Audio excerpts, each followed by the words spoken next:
Hello, users, and welcome back to Above It All, the series in where I make fun of stupid idiots. Yes, that's correct. These motherfuckers be stupid. So, this is in Germany, and we've got these giant fucking. This is a really good image. I just hate everything in this image. I really do, but it's just Jesus Christ. But you look at all these people. Here's some more footage from the ground. And I thought that wanting to go back to work in the middle of a pandemic, which is essentially in a roundabout way suicide, I thought that was like a uniquely American phenomenon. Like, I'm sure it existed in other places, but looks like it's one of the yeah, I haven't seen, as it says in the tweet here, I haven't seen anything in this size in the United States. The United States has more of these fractured astroturfy protests, whereas this seems to be a lot more organized. And I mean, that's one thing that Europeans are more, they are better at organizing than we are. I mean, their fascist parties are way more on top of things, and then their liberal parties are way more on top of things than ours. Then again, I mean, after the 2020 primary, I mean, I guess if you put all your minds to stopping poor people from having health care, I mean, you can do anything, I guess.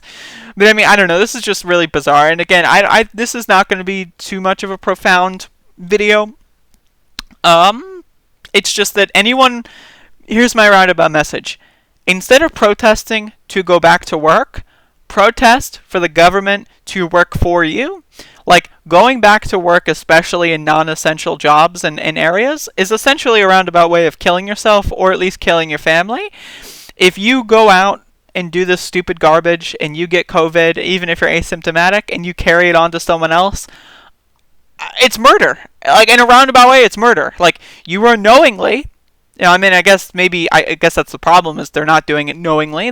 They're so goddamn entrapped within their own media bubble that, they think that it's all a hoax. I don't know, it's just bizarre. It's bizarre. It really is bizarre. I don't know. I don't know. I don't know what to say. It's just bizarre. This is just one of the most bizarre things in the world. And, again...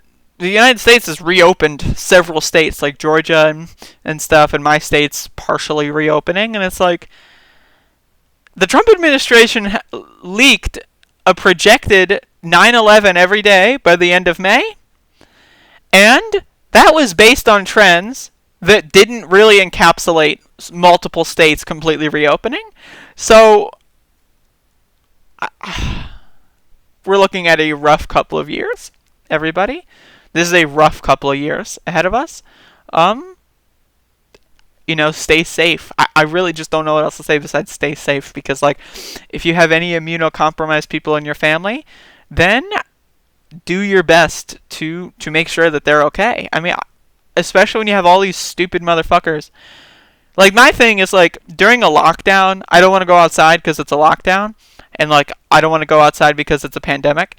But, when there's not a lockdown and people are just pretending like everything's hunky-dory, I will never want to leave my room, let alone my house. You know what I mean? And that's one of the problems here, is that if we had a planned lockdown where certain industries were opening in certain cyclical fashions, and you had people you can only if your last name starts with a W, you go to the grocery store at 9:30, and then you get everything you need. And then if your last name starts with a Z, you go at 10:45. You get if we were to do that an actual plan that made sense, we could totally have this shit under control. But it's a problem where all these people are doing this stupid garbage, and so a lot of the people who are trying to organize a reopening plan that actually won't kill people are distracted by trying to change the starting goal. You know what I mean? Again, if we were to just open, say, the food industry,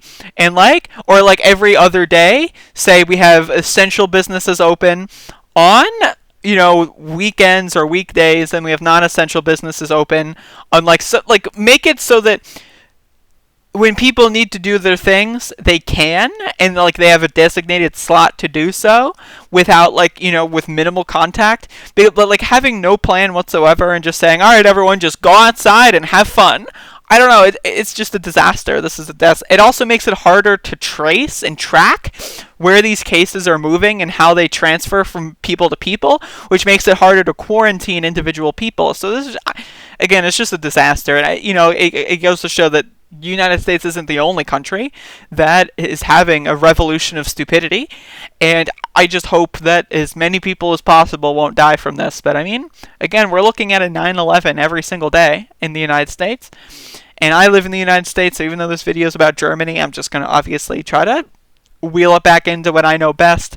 But I mean, it is also really important to pay attention to what's happening in other places around the world, because that's kind of like a barometer. Like, you look at places like South Korea, and the United States and the South Korea basically had the same starting line, and now South Korea, like, they're looking at a position where they might just be able to reopen and everything might be fine. Like, if and if that's what we had just done, if we had just done these protests or just done these lockdowns sooner, at the more appropriate times, we could maybe be having a conversation about a full reopening, but instead we're having a conversation about a pandemic that's going to be killing people for probably 2 years because of stupid decisions by this government and governments all around the world, and also because people are just wrapped within these right-wing media bubbles, and it creates this. And of course, like, when you have a sense of solidarity, like, you feel powerful. And that's what people on the right do, is they, especially with churches and organized religion, is they try to give people this sense of solidarity and then twist what that powerful sense of solidarity can do. So, like, instead of, like, what if all these people were protesting to end world hunger?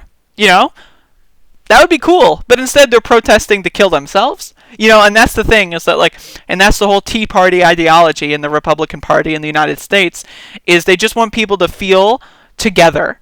And once they have that, the people feel emboldened, and instead of having the emboldened people do something that hurts their bottom line, they're going to have them back them up with these astroturfy protests that make it easier for them to cut food stamps, and also make sure that, the people that are going to be hurt from this don't realize that they're the ones hurting them, and then inadvertently go to help their own, the people that are going after them. And I don't know, it's just, we live in just such a terrible dynamic. And again, this is in the internal balancing act. Should I just go full doomer, or should I at least try to put a positive message out into the world? And right now I'm at least trying, but I mean, honestly, going full doomer, I mean, at this point, it's hard. And I don't blame you if you go full doomer. I really don't. Because, like, this shit is just, we're looking at a fucking... I really wish I weren't going through a historical event right now.